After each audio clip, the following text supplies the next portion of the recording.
क्या कर रहे थे हम लोगों ने पिछले क्लास में कुछ न्यूमेरिकल्स किए थे जो बर्नौलिस प्रिंसिपल के बेस पे था, और अभी तो बहुत सारे सवाल उस पर करने हैं और कर रहे हैं हम लोग।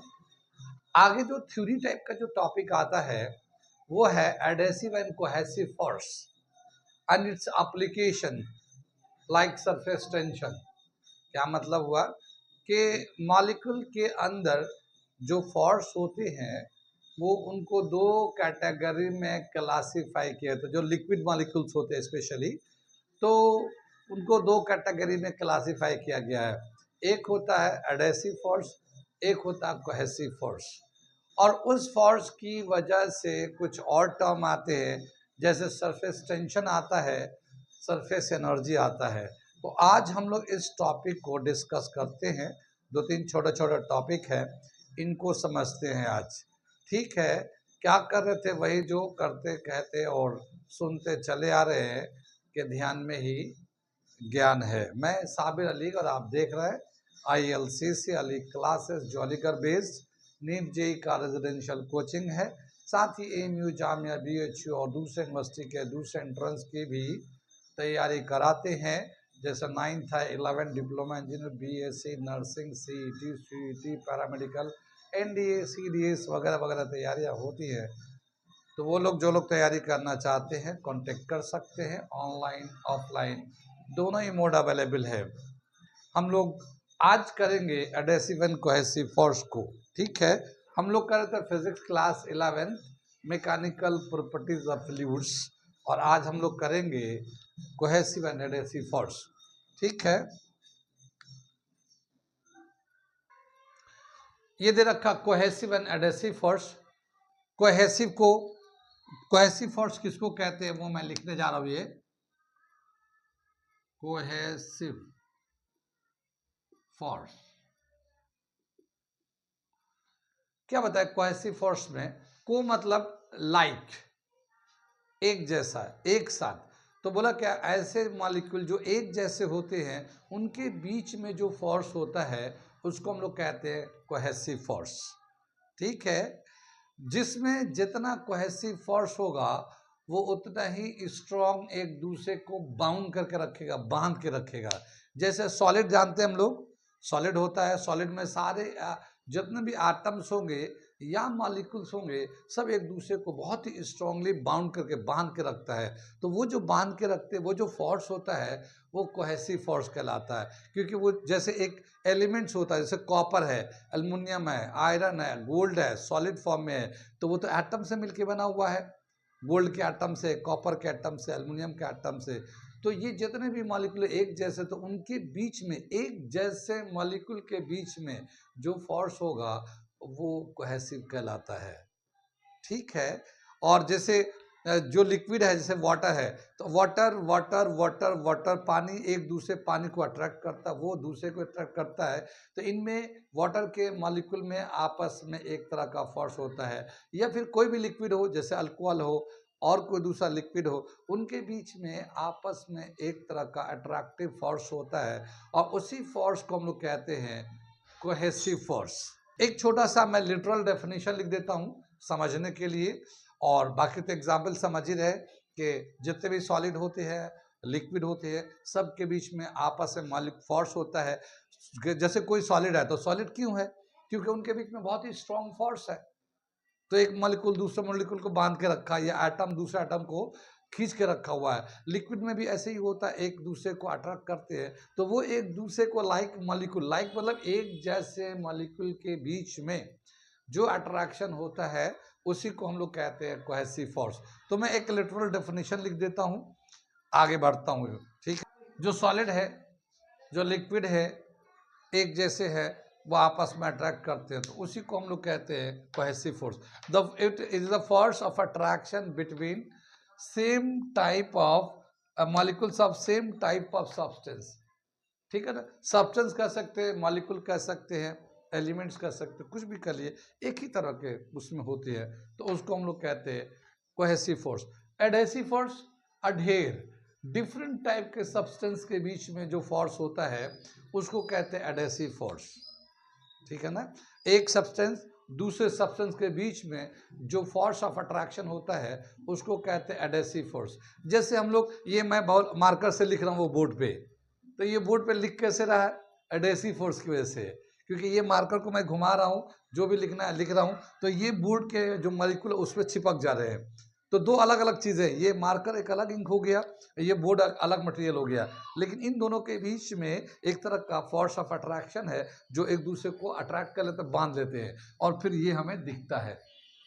तो चाहे हम लोग मार्कर से लिखे, चौक से लिखे, या कॉपी पे पेन से लिखे, चाहे बॉल पेन से लिखे, इंक पेन से लिखे, किसी भी तरह से चीज़ों से लिखे, वो चिपक जाते हैं एक दूसरे से, ठीक है। या कागज़ पे इंक गिर जाए तो वो चिपक जाते हैं, या दीवार पे पानी मारेंगे तो दीवार भीग जाते हैं, या पेंट से हम लोग वाइट वॉश करें तो वो चिपक जाते हैं। तो वो चिपकते किस तरह से हैं? वो एडेसिव फोर्स की वजह से।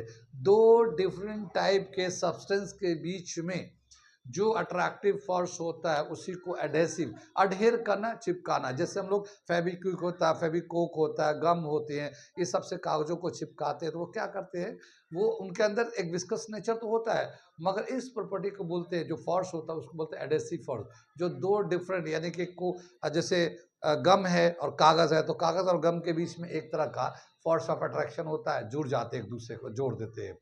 तो जब दो डिफरेंट टाइप के सब्सटेंस के बीच में अट्रैक्टिव फोर्स की वजह से दोनों जब एक दूसरे से जुड़ जाते हैं तो उसी को हम लोग कहते हैं एडेसिव फोर्स। समझ में बात आ गई? ठीक है, तो अब मैं एडेसिव फोर्स का भी एक छोटा सा डेफिनेशन है, लिखा देता हूं मैं। Adhesive force, it is the force of attraction between two different substances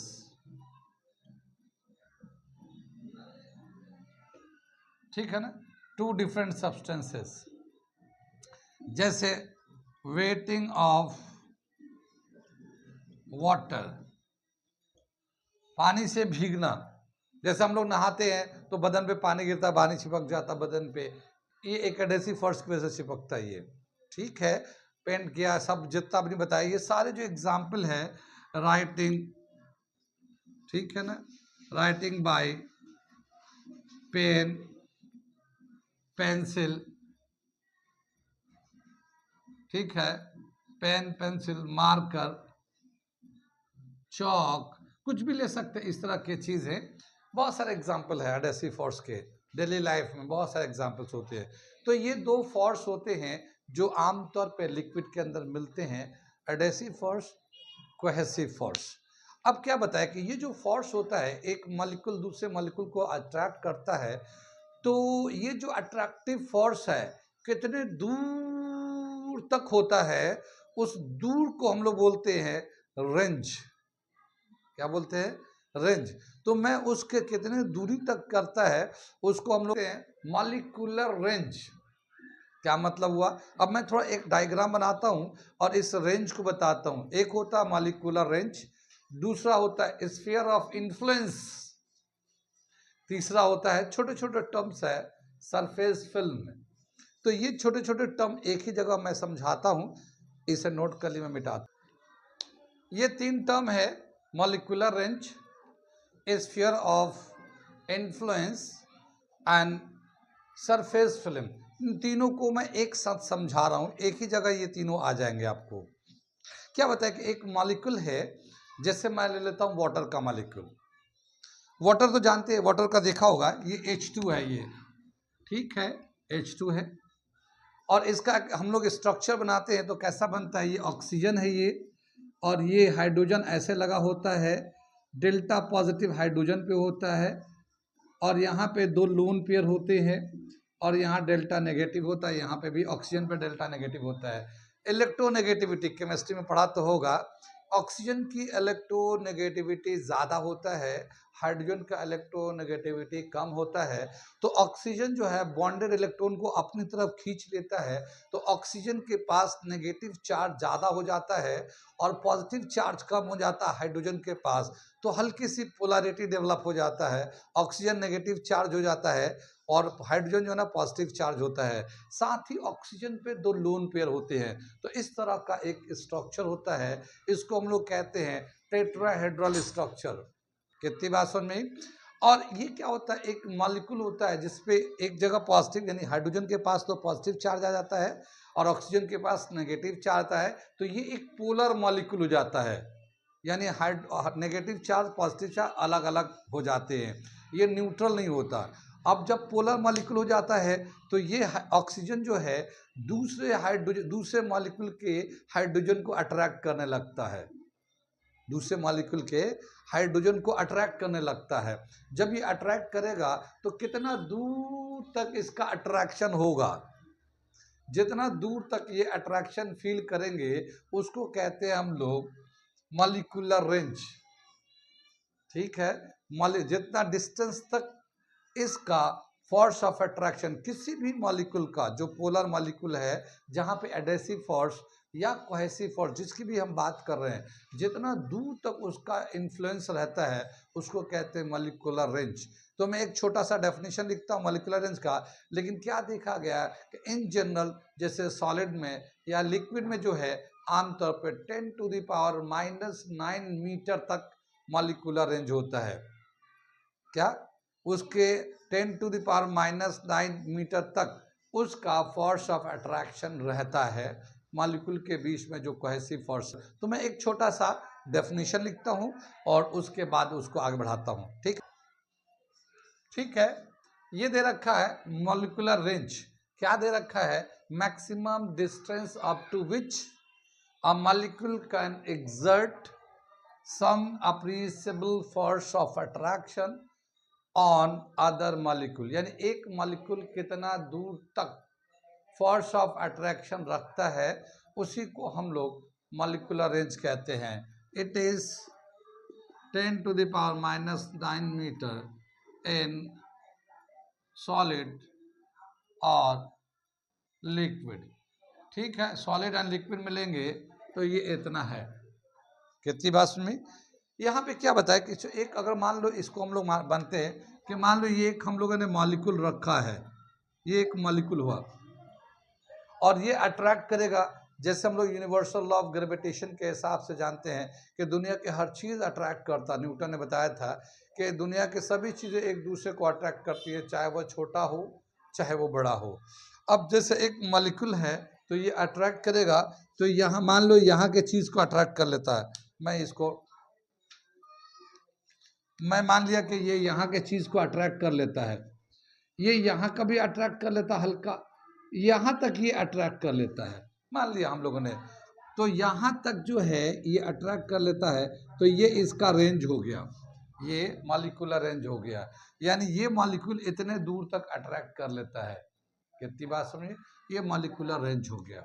अगर मैं इस दूरी को समझाने के लिए, ऐसा मैं नहीं बोल रहा हूँ, मगर समझाने के लिए मान लो ये 5 सेंटीमीटर है, मान लिया हम लोगों ने, तो इस मॉलिक्यूल का जो मॉलिक्यूलर रेंज होगा वो 5 सेंटीमीटर होगा। अगर हम लोग मान लेते हैं कि ये जो है, मान लिया हम लोगों ने, इतना छोटा है ना, हम लोग मान लेते हैं 5 सेंटीमीटर, तो ये 5 यहाँ से यहाँ तक का डिस्टेंस अगर 5 सेंटीमीटर है तो इसका मॉलिक्यूलर रेंज 5 सेंटीमीटर का हो गया। यानी कि ये 5 सेंटीमीटर तक जो दूसरे मॉलिक्यूल हैं उसको खींच लेता है। कितनी बार? 5 के बाद छठे वाले को नहीं करता, 5 सेंटीमीटर या उससे कम वाले को सबको अट्रैक्ट करता है, तो ये मॉलिक्यूलर रेंज हो गया। कितनी बात समझ में आई? अब ये जो अट्रैक्शन है इधर भी होगा, इधर भी होगा, इधर भी होगा, इधर भी होगा, इधर भी होगा, इधर। तो अगर मैं इसको ऐसे एक स्फीयर बनाऊं, ऐसे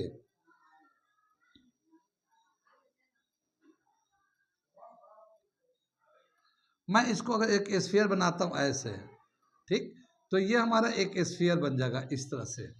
यानी ये जो मॉलिक्यूल है इधर भी, इधर भी, इधर भी, इधर भी, इधर भी, हर तरफ अट्रैक्ट कर सकता है।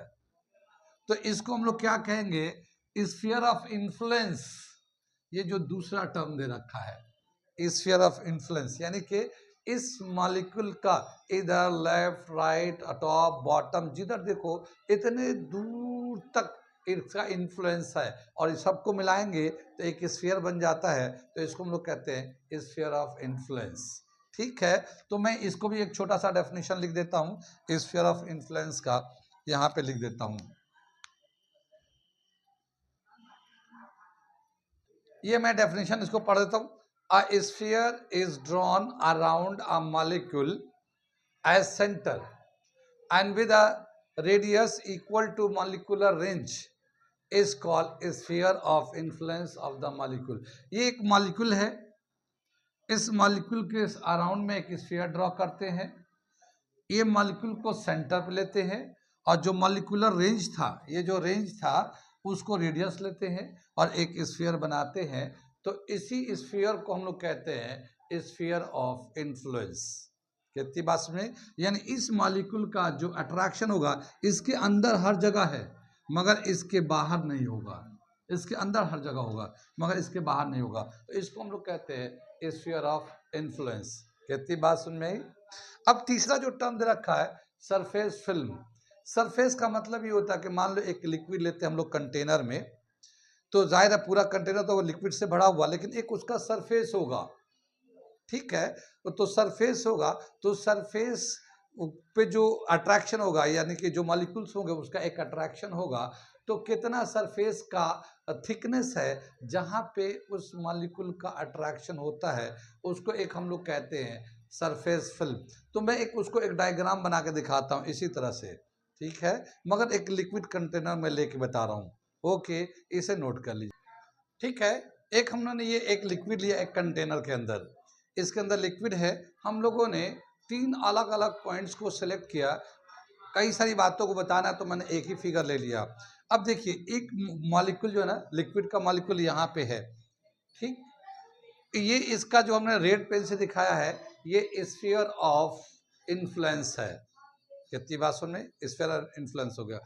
यहाँ पे एक मॉलिक्यूल लिया, इसका भी स्फीयर ऑफ इन्फ्लुएंस ड्रॉ किया, लेकिन क्या देखते हैं कि थोड़ा सा जो पार्ट है वो सरफेस से ऊपर निकल जा रहा है, लिक्विड के सरफेस से बाहर निकल जा रहा है।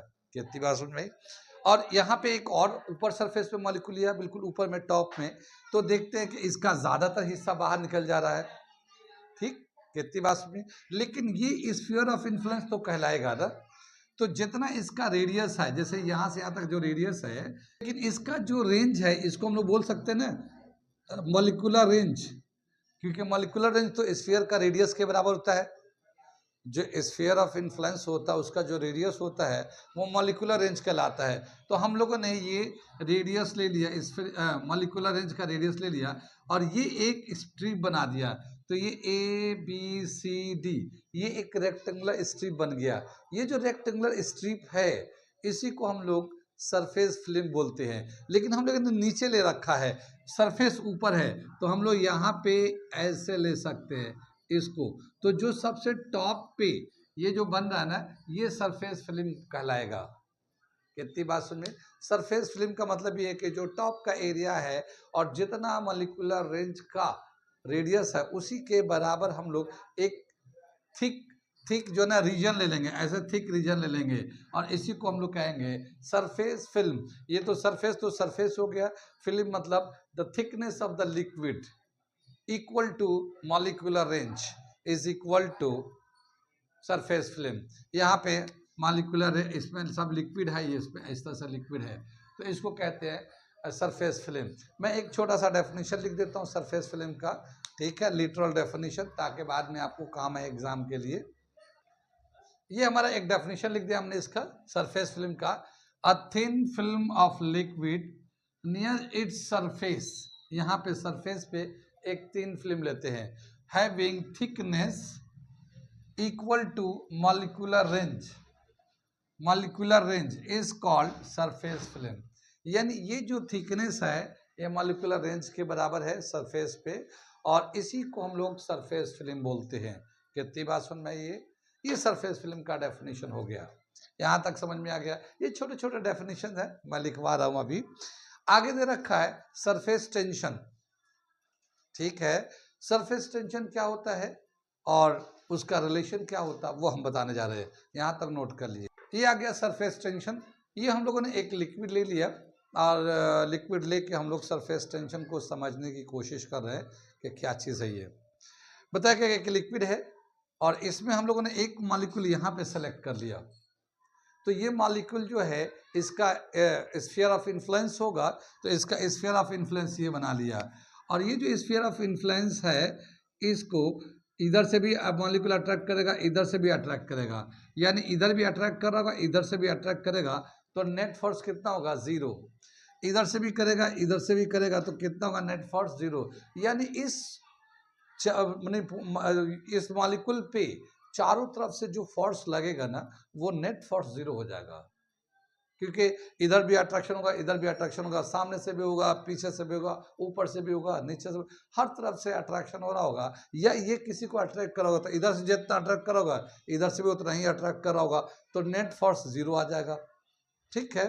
तो यहाँ पे तो नेट फोर्स 0 हो गया। अगर एक पॉइंट को मान लो ए पे लेते हैं, तो एक पॉइंट ए लिया, अब हम लोग बी पे, ये दूसरा पॉइंट है, मान लो ये बी है, एक दूसरा मॉलिक्यूल हम लोगों ने सेलेक्ट किया, ठीक। तो क्या देखते हैं कि इसका जो स्फीयर ऑफ इन्फ्लुएंस है उसका ज़्यादातर तो पार्ट मॉलिक्यूल के वाटर के अंदर है, मगर ये थोड़ा सा जो पार्ट है ये जो है वेपर में है या एयर में है, वहाँ पे वाटर नहीं है। कितनी बात सुन में? अब ये क्या है कि ये जो मॉलिक्यूल है ये इधर से अट्रैक्ट होगा, इधर से अट्रैक्ट होगा, इधर से अट्रैक्ट होगा, इधर से, चारों तरफ से अट्रैक्ट हो रहा है इस तरह से, ठीक है। लेकिन ऊपर नहीं है, ऊपर कोई मॉलिक्यूल नहीं, तो ऊपर नहीं अट्रैक्ट होगा, ऊपर से अट्रैक्शन नहीं होगा, नीचे ही नीचे हो रहा होगा। तो इसका जो नेट फोर्स होगा ये डाउनवर्ड नेट फोर्स लग रहा होगा, एक तरह का नीचे की तरफ खिंचाव आएगा, क्योंकि ऊपर जो है ना खींच के बैलेंस करने वाला कोई फोर्स नहीं है, क्योंकि ऊपर मॉलिक्यूल ही नहीं है। कितनी बात में? तो इस यहाँ तो नेट फोर्स 0 हो रहा था, मगर यहाँ पे नेट फोर्स 0 नहीं होगा, इसके डाउनवर्ड नेट फोर्स लग रहा होगा। कितनी बात में? डाउनवर्ड नेट फोर्स लग रहा होगा। यहाँ पे अगर देखेंगे हम लोग तो क्या होगा, यहाँ पे एक मॉलिक्यूल बिल्कुल सरफेस के करीब है, तो इसका तो ज्यादातर हिस्सा यानी आधा तो हिस्सा पानी के अंदर है और आधा हिस्सा पानी के बाहर है, तो इसमें डाउनवर्ड और ज्यादा फोर्स लगेगा, क्योंकि उसमें बैलेंस करने वाला फोर्स है ही नहीं ऊपर वाला। कितनी बात समझ में आई? तो क्या देख रहे हैं कि जैसे जैसे सरफेस पे जाते हैं, या जो सरफेस पे मान लो एक मॉलिक्यूल यहाँ सेलेक्ट करते हैं, तो ये जो नीचे वाला मॉलिक्यूल है वो तो इसको खींच रहा है नीचे की तरफ, नीचे की तरफ खींच रहा है, लेकिन ऊपर से तो खिंचाव है नहीं, तो नीचे की तरफ एक नेट फोर्स काम करेगा।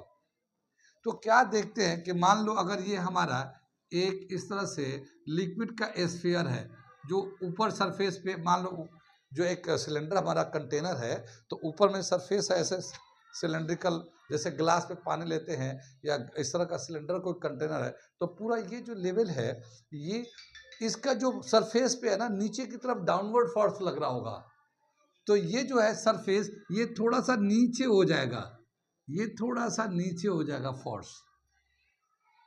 कुछ बात समझ में आ रही है? और ये मेनिस्कस टाइप का, मेनिस्कस मतलब एक कर्व टाइप का शेप ले लेगा, ये कर्व टाइप का शेप ले लेगा। तो ये जो डाउनवर्ड फोर्स लग रहा है पूरे सरफेस पे, ये जो डाउनवर्ड फोर्स होता है ये टेंशन का मतलब फोर्स होता है, और सरफेस मतलब सरफेस पे, तो जो पानी के आउटर सरफेस पे, अपर सरफेस पे जो डाउनवर्ड फोर्स लग रहा है पूरे सरफेस पे, उसको हम लोग सरफेस टेंशन के नाम से जानते हैं। अब वो सरफेस टेंशन किसकी वजह से हो रहा है? वो मॉलिक्यूल के बीच में फोर्स ऑफ अट्रैक्शन की वजह से हो रहा है, ठीक है। अंदर में जो भी मॉलिक्यूल है उसमें चारों तरफ से नेट फोर्स जो लग रहा है, तो उसके चारों तरफ से फोर्स लग रहा है, उसका नेट फोर्स 0 हो जाता है। लेकिन सरफेस पे चारों तरफ से फोर्स नहीं लगता, सिर्फ नीचे नीचे नीचे से फोर्स लग रहा है, ऊपर से तो बैलेंस वाला फोर्स लग ही नहीं रहा।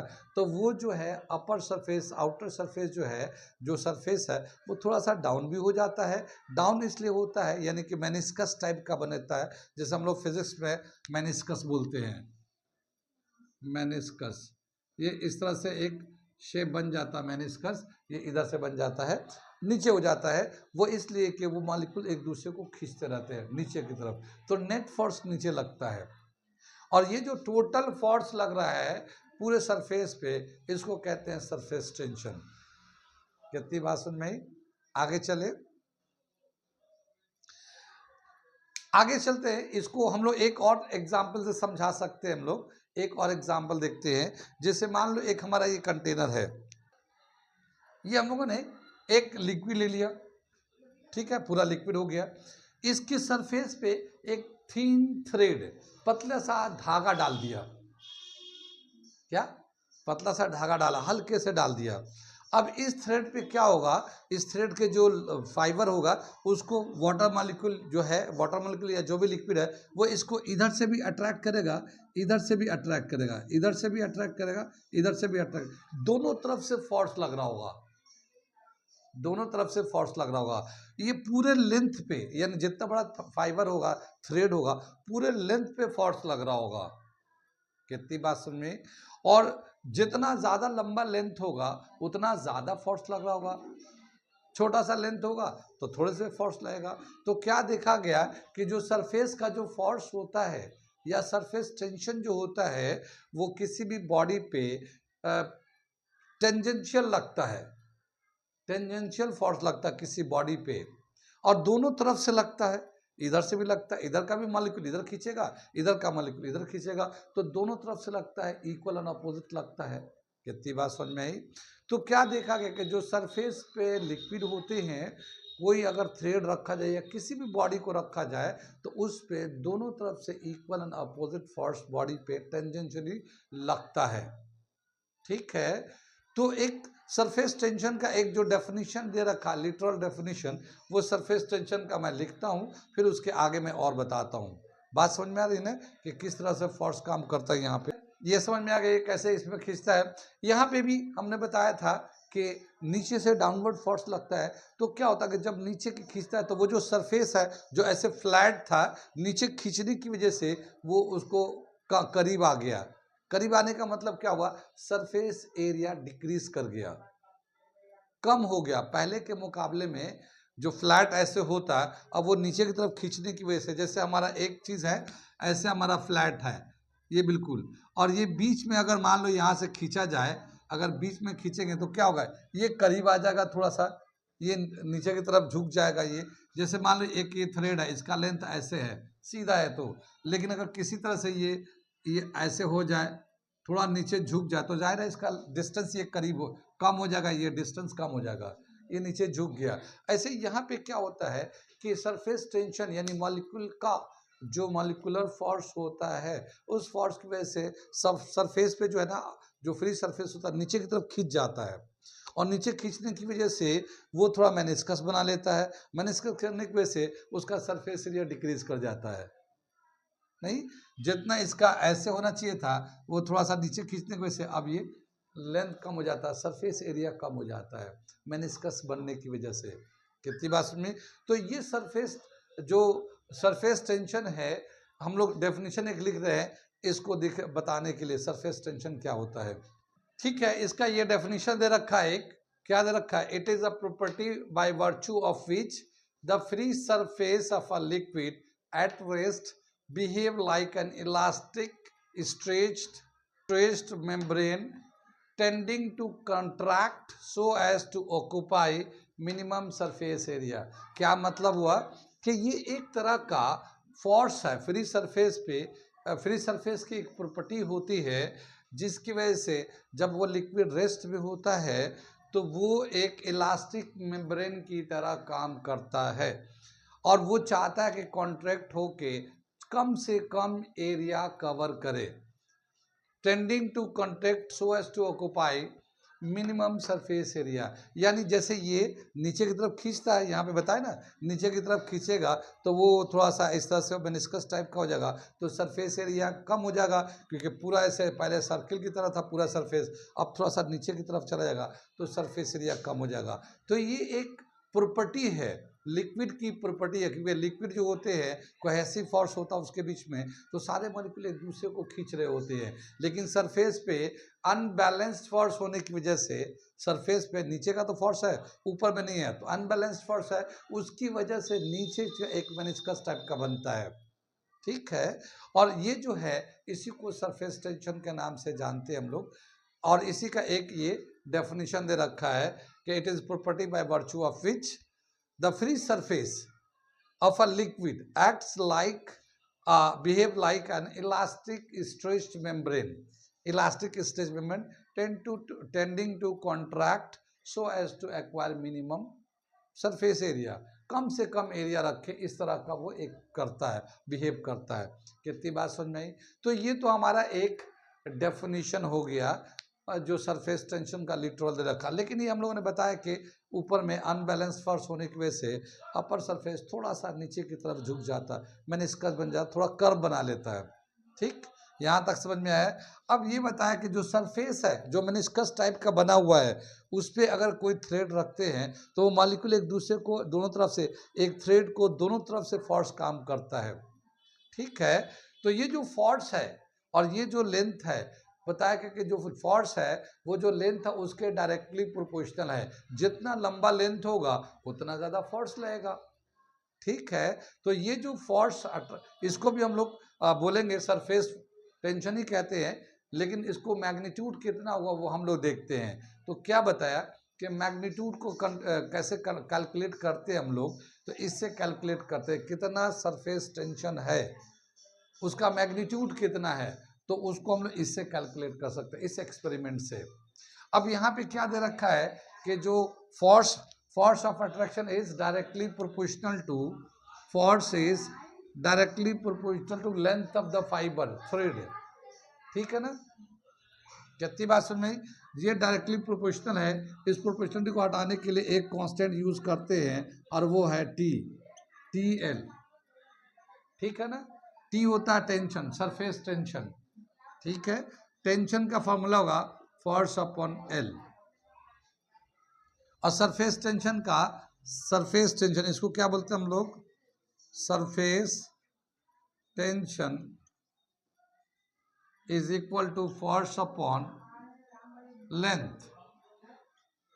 फोर्स अपॉन लेंथ, फोर्स का यूनिट क्या होता है? न्यूटन, और ये लेंथ का मीटर। तो सरफेस टेंशन का यूनिट होता है न्यूटन मीटर। ये तो ऐसा ही सिस्टम में होगा, या सीजीएस सिस्टम में डाइन पर सेंटीमीटर, ये सीजीएस सिस्टम में है, ये एसआई सिस्टम में है। कितनी बात समझी? तो सरफेस टेंशन का ये एक रिलेशन आता है, surface tension, force acting per unit area, force acting per unit area on the surface tangentially. Tangent का मतलब क्या हुआ कि इस सरफेस पे ऐसे हॉरिजॉन्टल काम कर रही है, टेंजेंट के लॉन्ग काम कर रहा है, tangentially is call surface tension. तो जो मैग्नीट्यूड है जब इसको कैलकुलेट करते हैं तो इस तरह से रिलेशन लिखते हैं, और इसके हिसाब से एक डेफिनेशन होता है।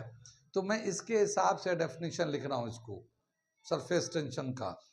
ठीक है, इधर से मैं थोड़ा मिटा दूँ इसको मिटाता हूँ, फिर इसके हिसाब से, इस रिलेशन के बेस पे मैं एक डेफिनेशन लिखता हूँ। ये हम लोगों ने सरफेस टेंशन का ये रिलेशन के हिसाब से हम लोग डिफाइन कर रहे हैं। Surface tension is measured as the force acting per unit length, force acting per unit length of an imaginary line. ये कोई लाइन, कोई ऐसा नहीं कि धागा रखा गया, कोई भी लाइन हो सकता है, कहीं पे भी ड्रॉ कर सकते हैं, कहीं पे भी धागा रख सकते हैं। ठीक है, on an imaginary line drawn on the liquid surface, liquid surface पे ड्रॉन किया गया है। Directional of the direction of force being the perpendicular to this line, यानी कि ये जो फोर्स है इस लाइन पे परपेंडिकुलर है, and tangential to this liquid surface, liquid surface पे टेंजेंट है, यानी ये लिक्विड है, इसके सरफेस पे टेंजेंशियली है, इस वायर पे जो इमेजिनरी लाइन है इस पे परपेंडिकुलर है, और दोनों तरफ से काम कर रहा है फोर्स। तो ये हमारा सरफेस टेंशन को इस तरह से डिफाइन करते हैं, force acting per unit length on imaginary line on the surface of the liquid which is perpendicular to the line and tangential to the surface of the liquid। ये दे रखा हमारा, कितनी बात समझ में? ये आगे चले, यहाँ पे क्या बताया कि जो सरफेस टेंशन है इसके बहुत सारे एग्जाम्पल ऐसे हैं जो हमें देखने को मिलता है। और वो जो फिनोमेना होता है वो सरफेस टेंशन की वजह से होता है। तो कौन कौन से ऐसे फिनोमेनाज है जो डेली डेज में होते हैं और सरफेस टेंशन की वजह से वो होता है, तो उसका मैं एग्जाम्पल को लिख के दिखाता हूँ। ओके, ये क्या दे रखा, some phenomena based on the surface tension. ऐसे बहुत सारे फिनोमेना है हमारे डेली डे में जहाँ पे हम लोग देखते हैं और वो सरफेस टेंशन की वजह से हो रहा है, वो सरफेस टेंशन की वजह से होता है। और ऐसे फिनोमेना में कुछ तो हम लोगों ने यहाँ लिख रखा, ऐसे तो बहुत सारे हैं लेकिन कुछ लिख दिया है। जैसे क्या बताया, needle is supported on water surface, यानी अगर हम लोग पानी पे अगर बोल्टेड पेपर, एक आता टिश्यू पेपर आता है, बोल्टेड पेपर आता है, अगर उस पे एक निडल रख के और उसको पानी पे रख दे, हल्के से पानी पे जेंटली प्लेस कर दे, तो थोड़ी देर में क्या देखेंगे कि वो पेपर जो है ना, बोल्ट पेपर तो था या टिश्यू पेपर था, वो तो भीग के नीचे चला जाता है, वाटर को एब्जॉर्ब करके नीचे चला जाता है, मगर निडल जो है ना पानी के सरफेस पे ही रह जाता है। ऐसा क्यों होता है? जैसे यहाँ पे एक छोटा सा ये मैं डायग्राम बना के दिखाता हूँ, ये ऐसे है, ठीक है ना। और जब एक निडल को इस पे डालेंगे तो ये जो निडल है, कागज के नीचे नीचे पेपर लगा हुआ है और पेपर जो है ना वाटर को एब्जॉर्ब करने के बाद वो नीचे चला जाता है और निडल वहीं पे रुक जाता है। तो निडल जो है यहीं पे रुक गया ऐसे, तो ये निडल इस पे, निडल मतलब ये तो मैंने पॉइंट बनाया, सर्किल बनाया है, निडल तो एक लंबा वायर की तरह होगा। तो वो कैसे यहाँ रुक गया, ये इसको रुकने की क्या वजह है? तो बताते हैं कि ये जो रुका गया ना सरफेस टेंशन की वजह से है, क्योंकि हम लोग जानते हैं कि सरफेस टेंशन पे डाउनवर्ड एक फोर्स होता है, तो एक ऐसे मिनिस्कस टाइप का फोर्स, कर्व स्ट्रक्चर बन जाता है और वो इलास्टिक मेम्ब्रेन होते हैं, इलास्टिक स्ट्रेच मेम्ब्रेन होते हैं, मतलब खींचा हुआ नीचे की तरफ खींचा हुआ है। जैसे हम लोग क्या होता है, जैसे ड्रम होता है, कैसे बताएंगे हम लोग, जैसे मान लो एक ये हमारा एक हम लोगों ने एक कपड़ा लगा रखा है बीच में, यहाँ पे विंडो पे कपड़ा चारों तरफ से बिल्कुल फिट कर रखा है, अब हम लोगों ने बीच में पकड़ के पीछे खींच लिया, बीच में पकड़ के पीछे खींच लिया, तो कैसा लुक होगा? ऐसे नीचे की तरफ खींचा हुआ दिखेगा, विंडो से थोड़ा दूर दिखेगा। ठीक ऐसे पानी का भी सरफेस ऐसे ही हो जाता है, नीचे की तरफ खींचा होता है, नीचे की तरफ खींचा होता है, तो वो इलास्टिक स्ट्रेच मेम्ब्रेन के नाम से जानते हैं। तो वो नीचे की तरफ खींचा होता है, उसी पे वो निडल आके रुक जाता है। और उसकी वजह से क्या होता है, जब वो निडल रुक जाता है तो देखिए यहाँ पे एक तरफ तो इधर की तरफ फोर्स लग रहा होता है और एक फोर्स इधर की तरफ लग रहा होता है, ये दो फोर्स लग रहे होते हैं दोनों तरफ से, ऐसे लिक्विड से इस तरह से दो फोर्स लग रहे होते हैं, और उन दोनों का जो रिजल्टेंट फोर्स होगा, इन दोनों का जो रिजल्टेंट फोर्स होगा वो यहाँ लग रहा होगा, रिजल्टेंट फोर्स, ठीक है ना, रिजल्टेंट फोर्स जो इसके वेट को बैलेंस कर देगा, और इस तरह से ये लिक्विड के सरफेस पे रुका रहता है। तो ये दे रखा है needle supported on the water surface, ये लिक्विड के सरफेस टेंशन की वजह से होता है। तो ये एक एग्जांपल दे रखा है इस तरह से।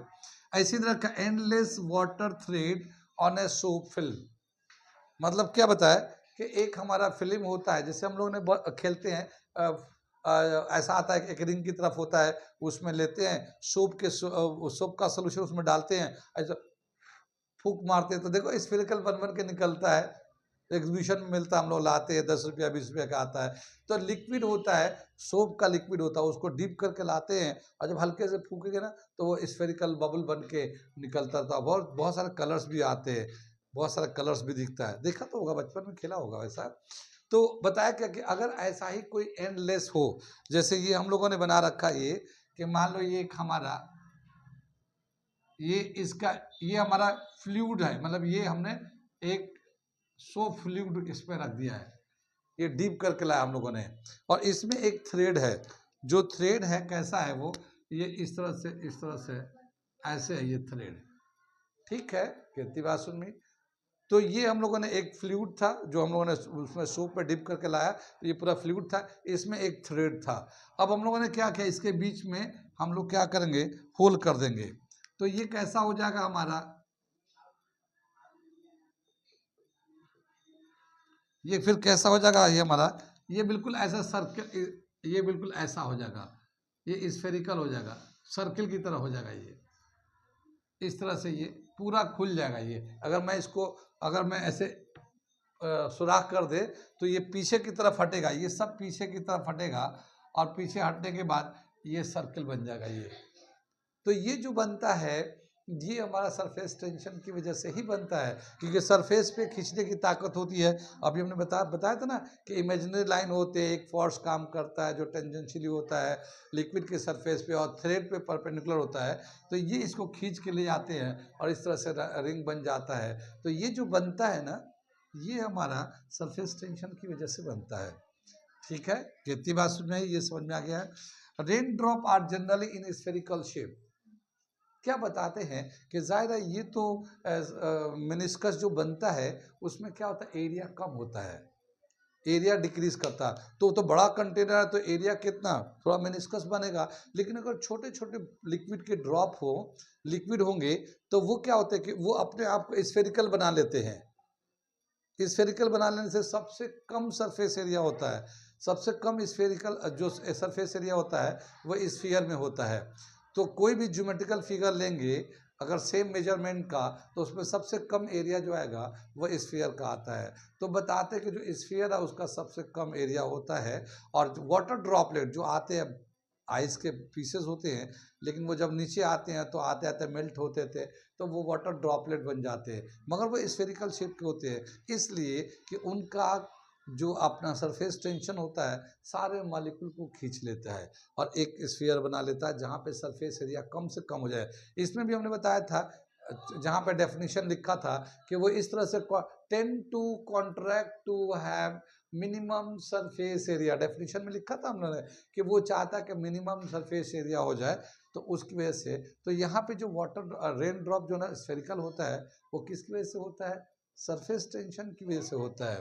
कितनी बात सुन में आई। इसी तरह से ये दे रखा है, चौथा दे रखा हमारा, क्या दे रखा है ये, the hair of painting brush clinch together when taken out from the water. जैसे हम लोग पेंट करते हैं ना, तो देखा होगा ऐसे ब्रश होता है, ऐसे ऐसे ऐसे पेंट कर लिया, उसमें चूना लग जाता है। लेकिन जब हम लोग पानी में उसको डाल के धुलाई करेंगे तो वो जब धुलेंगे ना तो अलग अलग पूरा फाइबर, उसके जो हेयर होते हैं, वो जो सारे हेयर्स होते हैं, बाल होती है, सब अलग अलग होता है। लेकिन जैसे उसको पानी से बाहर निकालेंगे सब एक दूसरे से चिपक जाता है, सब एक दूसरे से चिपक जाता है। किसकी वजह से, सरफेस टेंशन की वजह से। तो ये जो बता रहा है clinch together when taken out from water, तो ये किसकी वजह से होता है, सरफेस टेंशन की वजह से होता है। ऐसे ही रखा a bug floats on a water due to surface tension. हम लोग बहुत सारे देखते हैं पानियों में मच्छर है, मक्खी है, कीड़े हैं, सब पानी में तैरते हुए पानी पे वो अपना बैठे रहते हैं। हाँ, देखा तो होगा पानियों में, नाले के पानी में सब बैठे होते हैं, वो मच्छर भी, मक्खी भी, बहुत सारी चीज़ें, और पानी में तैरते भी रहते हैं, लेकिन वो पानी में डूबते नहीं है। पानी में डूबते नहीं है, क्यों, क्योंकि वो एक सरफेस टेंशन काम कर रहा होता है जिसपे उनको एक इतना बैलेंस फोर्स मिल जाता है कि वो उस पर आराम से अपने बॉडी के वेट को बैलेंस कर लेते हैं। जैसे हम लोग यहाँ निडल का बताया था, ठीक उसी तरह से वो भी अपने बॉडी के वेट को बैलेंस कर लेते हैं और वो पानी में जाते नहीं हैं, वो पानी के फ्लोट करते रहते हैं। तो ये कई सारे कॉमन एग्जाम्पल हम लोगों ने बताया जो सरफेस टेंशन के बेस पे है। इसके अलावा और भी कई सारे एग्जाम्पल्स हैं, तो उन सब एग्जाम्पल्स को भी हम लोग देख लेंगे। लेकिन ये कुछ फिनोमेना था, कॉमन फिनोमेना, जो सरफेस टेंशन के बेस पे होता है। कितनी बात सुन में ही, आगे चले। अगला एक टॉपिक दे रखा है सरफेस एनर्जी। ठीक है, आज के लिए सरफेस एनर्जी कर लेते हैं और आज हम लोग यहीं पे रोकेंगे। सरफेस एनर्जी के बाद, इसके बाद अच्छे खासे न्यूमेरिकल दे रखे हैं इसके इसी टॉपिक से, तो उसको करेंगे। ठीक है, सरफेस एनर्जी क्या होता है वो बता रहा हूँ, इसे नोट कर लिए, मैं मिटाऊंगा। सरफेस एनर्जी किसको बोलते हैं, जो हम लोगों ने भी बताया था कि जब हम लोग किसी कंटेनर में एक लिक्विड को लेते हैं तो हर मॉलिक्यूल को चारों तरफ से फोर्स लगता है, लेकिन जो लिक्विड सरफेस पे होता है बिल्कुल ऊपर, उसके लिए क्या बताया था कि नीचे से तो उनको अट्रैक्शन होता है मगर ऊपर कोई बैलेंसिंग फोर्स नहीं होता है, तो नीचे की तरफ वो खिंच जाते हैं, नीचे की तरफ डाउन हो जाते हैं, उनका एरिया कम हो जाता है, नीचे जाने की वजह से वो एरिया कम हो जाता है। वो एक इलास्टिक स्ट्रेच मेम्ब्रेन की तरफ पे काम कर रहा है, ये बताया ना हमने भी। ये जैसे ये फिगर हमने बनाया था हम लोगों ने, ये इस तरह से ये हम लोगों ने ऐसे एक फिगर बना के दिया था हम लोगों ने ऐसे, ठीक है ना। तो ये जो है इस तरह से हो जाता है, ये इस तरह से। कितनी बात सुन में ये, ठीक। यहाँ पे जो है ना थोड़ा सा नीचे की तरफ चला जाता है ये, जितना ये नीचे गया है। अब क्या है कि ये नीचे से फोर्स काम कर रहा है, नीचे की तरफ से यहाँ से फोर्स लग रहा है, ऐसे फोर्स लग रहा है नीचे की तरफ से। हम क्या चाहते हैं कि जो ऐसे फ्लैट थोड़ा सा कर्व हुआ था उसको दोबारा से फ्लैट कर दें। तो फ्लैट करेंगे तो हमें वर्क डन करना पड़ेगा, हमें तो खींचना पड़ेगा ना। तो हम साइड से खींचेंगे ऐसे, तो हम जब खींचेंगे तो force into displacement work done होगा। और जब वर्क डन होगा तो हमने कितना वर्क डन किया और कितना एरिया बढ़ा दिया। तो work done per unit area is called surface energy. क्या कहलाता है? Work done per unit increase area, not area but increase area. जितना पहले एरिया था वो तो था ही था, लेकिन हमने जब खींचा तो कितना एरिया बढ़ा है। तो कितना एरिया बढ़ा है वो एरिया से, उस एरिया से उस वर्क डन को, जितना हम वर्क डन कर रहे हैं उस वर्क डन को अगर हम डिवाइड कर देते हैं इंक्रीज सरफेस एरिया से, तो वही हमारा सरफेस एनर्जी कहलाता है। तो सरफेस एनर्जी का एक रिलेशन दे रखा है, वो मैं यहाँ पे लिखता हूँ। Surface energy is equal to work done upon increased surface area, increased surface area. कितना एरिया इंक्रीज किया वो, और उसको इंक्रीज करने के लिए कितना वर्क डन किया गया है। जैसे यहाँ पे एक फिगर लिया गया है, जैसे ये हमारा एक फिगर लेके समझाया गया है। मान लो ये हम लोगों का एक ये लिक्विड है और इस तरह से ये पूरा फील्ड है लिक्विड। कितनी बात समझ में? ये यहाँ पे जो है इस तरह से दे रखा है ये लिक्विड। अब यहाँ पे एक तरह का तो सरफेस टेंशन की वजह से इसका अट्रैक्टिव फोर्स होगा, ठीक। यहाँ से यहाँ तक लेंथ है, तो ये जो है ये एक लिक्विड का फिल्म है। क्या मतलब हुआ कि लिक्विड का फिल्म का मतलब ये है कि जैसे अभी हम लोग बताया था ना कि एक रिंग में होता है, सोप में डालेंगे, सोप से निकालेंगे तो पूरा भर जाता, फूक मारेंगे तो स्फेरिकल बल बन के निकलता है। तो वो क्या होता है, जब रिंग में डलाते हैं ना तो इधर भी एयर होता है, इधर भी एयर होता है, दोनों तरफ से एयर होते हैं, तो उसको कहते हैं दो फ्री सरफेसेस। ऐसे ये अगर हम लोगों ने लिया है तो एक सरफेस इधर है और एक सरफेस पीछे है, तो दोनों तरफ से फ्री सरफेसेस है। जैसे हम लोग इसमें क्या होता है कि यहाँ पे ये क्या है, कहीं से फ्री नहीं है, कहीं से ये फ्री नहीं है, इधर से भी, इधर से भी, इधर से भी, इधर चारों तरफ से खिंचाया जा रहा है। यहाँ पे लेंगे, अगर कोई मॉलिक्यूल को लेंगे यहाँ पे, तो नीचे से फ्री नहीं है, ऊपर से फ्री है वो, तो नीचे की तरफ खींचा होगा, ऐसे खींचेगा एक तरफ से, लेकिन ऊपर से फ्री है। ऐसे यहाँ पे लेंगे तो इसका इधर से भी होगा उधर से भी होगा, तो दोनों तरफ से फ्री सरफेस है, तो दो एरिया लेते हैं हम लोग, ठीक है। तो इसका क्या बताया कि वर्क डन कैसे निकालते हैं, force into displacement work done, force into displacement work done. तो वर्क डन का फॉर्मूला मैं लिखता हूँ यहाँ पे, देखिए। अब क्या बताया कि अगर हम लोग इसको पहले वर्क डन करेंगे तो इसको हम लोग खींच रहे हैं, कैसे खींचेंगे, मान लो इसको हम लोगों ने ऐसे लगाकर ये हम लोग फोर्स लगा के खींच रहे हैं। तो जब ये जो लेयर है, ये जो फ्री सरफेस है, ये मान लो यहाँ तक मूव करके चला गया, ये यहाँ से यहाँ चला गया, एक्स डिस्टेंस पे चला गया, खींच के चला गया। तो ये जो फोर्स लग रहा था, ऐसे तो हमारा हम लोग फोर्स लगाते हैं सरफेस टेंशन के हिसाब से, ये जो फोर्स होता है T इंटू एल होता है, लेकिन दो फ्री सरफेस है तो 2 से मल्टीप्लाई कर दिया। हम लोग पीछे लिखा था ना, force is directly proportional to length, और प्रोपोर्शनल को हटाने के लिए टेंशन लगाया था, सरफेस टेंशन, तो टी हो गया सरफेस टेंशन, और दो फ्री सरफेस है तो ये इसलिए हमने 2 लगा दिया, तो इतना हमारा फोर्स लगेगा। और यहाँ से यहाँ तक डिस्टेंस हो गया, तो वर्क डन हो गया कितना, फोर्स इंटू डिस्टेंस, तो वर्क डन हो जाएगा हमारा फोर्स इंटू डिस्टेंस। फोर्स कितना है 2TL, और डिस्टेंस कितना है x, इतना डिस्टेंस हो गया, तो ये तो हमारा इतना वर्क डन हो गया। अच्छा, इंक्रीज इन एरिया कितना हो गया, तो पहले इतना ही एरिया था, अब ये इतना एरिया इंक्रीज किया है, तो इसका एरिया कितना होगा, लेंथ इनटू ब्रेथ, तो इंक्रीज एरिया कितना हो जाएगा, increased area, length into breadth, L into X, ठीक है, एल इंटू एक्स, लेकिन दोनों तरफ बड़ा है तो 2L इंटू एक्स हो जाएगा हमारा, दोनों तरफ बड़ा ना, उधर भी बड़ा होगा, पीछे भी फ्री एरिया है, आगे भी फ्री एरिया है, तो दोनों तरफ से लेंथ बढ़ा होगा, मतलब इतना एक्स बढ़ा होगा, तो ट्वाइस हो गया इंक्रीज एरिया। अब हम लोग इसमें डाल देते हैं तो क्या आ जाएगा इसका, यहाँ पे अगर वैल्यू डाल देते हैं तो 2TL(x), ये तो वर्क डन हो जाएगा, और 2LX, तो देखिए 2 से 2 कैंसिल, x से x कैंसिल, L से L कैंसिल, तो T ही आ जाएगा। क्या समझ में आया कि surface energy is equal to surface tension, इसको हम लोग क्या बोलते हैं, सरफेस टेंशन, सरफेस टेंशन। तो जो सरफेस एनर्जी होता है वो सरफेस टेंशन के बराबर ही होता है। लेकिन हाँ, क्या होता है कि सरफेस एनर्जी का मतलब ये होता है कि जो सरफेस था, अगर हम लोग उसको एक्सपेंड करना चाहते हैं, स्ट्रेच करते हैं, तो उसके लिए हमें वर्क डन करना पड़ेगा, बाहर से फोर्स लगाना पड़ेगा। वर्क डन करेंगे तो कितना सरफेस एरिया बढ़ा है, जो बढ़ा एरिया है उसी को हम लोग उसी से डिवाइड कर देते हैं।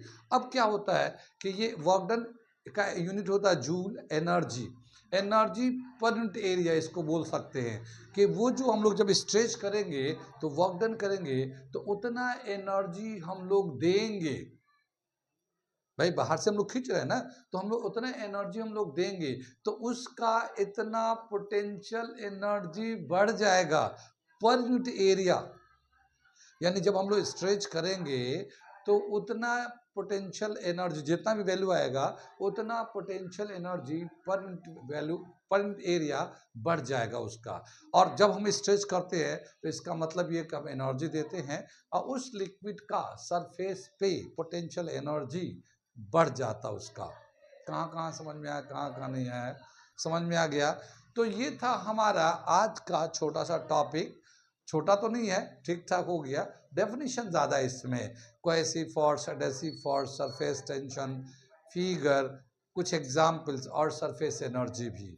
अब हम लोग अगले क्लास में इसी के बेस पे करेंगे न्यूमेरिकल्स, तो देखते हैं कैसे कैसे न्यूमेरिकल्स के इस पे दे रखा है, ठीक।